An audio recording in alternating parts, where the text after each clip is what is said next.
कि आज मोहन भागवत जी जो बोले हैं कि भाई बच्चे प्रशांत किशोर हमारे साथ भी हमारे बहू लड़ रही थी इमामगंज से, तो उस समय भी उनका कैंडिडेट लड़ा था और कैसे लड़ते हैं हम लोगों ने वहाँ देखा है। हम इसको बहुत तवज्जो नहीं दे रहे हैं। जो कांग्रेस वाले लोग यहाँ ये करते हैं वहाँ पार्टनर हैं, तो फिर वहाँ क्यों नहीं कर रहे हैं वैसा? वहाँ भी तो कम से कम सोल्यूशन देना चाहिए था। कहने का मतलब यही है कि आज मोहन भागवत जी जो बोले हैं कि भाई बच्चे हमारे हैं, इनकी मांगे जायज है, इस पर विचार करना चाहिए। और सही बात है, नरेंद्र मोदी जी इस पर विचार किए, जिस तरह की बातें उन्होंने की सारी मांगों को एक तरह से पूरा कर दिए।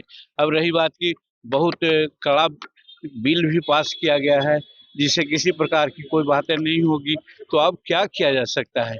और जहाँ तक रही बात, बहस होना चाहिए पार्लियामेंट में बोलते, लेकिन एकदम सिर्फ हल्ला कर रहे हैं वो लोग। तो कहने का मतलब जनतंत्र का ये तकाजा नहीं है और जनतंत्र के विरोधी बात वो लोग कर रहे हैं और इससे कोई फर्क नहीं पड़ेगा। सर, सम्राट सरकार का सर बड़ा फैसला है सर कि अब एससी एसटी से जो प्रताड़ित सवर्ण होंगे उनके लिए नोडल पदाधिकारी हर एक जिले में नियुक्त होगा। बहुत अच्छा उन्होंने किया है। आप जानते हैं ना कि 10% सवर्णों को आरक्षण का काम हमने दिया था, उसी सिलसिले में आज उन्होंने किया है। तो सम्राट जी ने बहुत अच्छा काम किया है, क्योंकि हर जगह हर के साथ कुछ न कुछ दिक्कतें होती है, तो उन दिक्कतों को सुनने के लिए, समझने के लिए अगर नोडल पदाधिकारी की बात की है तो बहुत अच्छा काम किया है। प्रशांत किशोर बांकीपुर उपचुनाव जीत गए हैं, तो कैसे देख रहे हैं?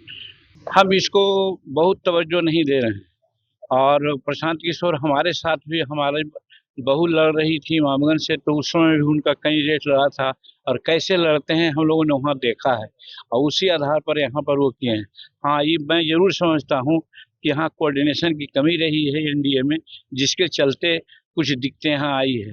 इसमें प्रशांत किशोर का मैं समझता हूँ कि उनको जो आज इस प्रकार का पेपर चयन वाले लोग दे रहे हैं वो कुछ नहीं है, उनका कहीं कोई फॉलोइंग नहीं है और न कोई काम है। जदयू विधायक कह रहे हैं सर कि नीतीश कुमार को पद से हटाया गया है, ये गंदा मैसेज जनता के बीच में चल गया कि बीजेपी जबरदस्ती नीतीश कुमार को हटाया, जिसके वजह से देखिए उनकी अपनी बात है।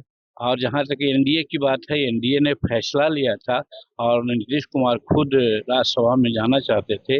हर कोई का होता है कि सभी जो सदन है उसका हम प्रतिनिधित्व करे, तो यहाँ विधायक रहे हैं, राज्यसभा की विधानसभा का और परिषद के सदस्य हैं, वहाँ एमपी के सदस्य हैं, माने लोकसभा में, राज्यसभा में वो कहीं नहीं गए थे।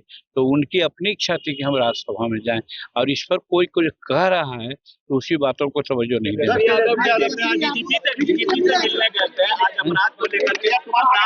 अपराध को लेकर के बातें कही है उन्होंने, डीजीपी से कहा है कि बिहार में अपराध बढ़ गए हैं, इस पर संज्ञान लेने की जरूरत है, क्या कहिए? तो ये तो समझना चाहिए कि जब यहाँ है कोई छिपाता नहीं है और हर संज्ञान काम के पीछे लोग यही चाहता है कि घटना अगर घटती है तो हम त्वरित एक्शन लेते हैं और एक्शन लिया भी जा रहा है।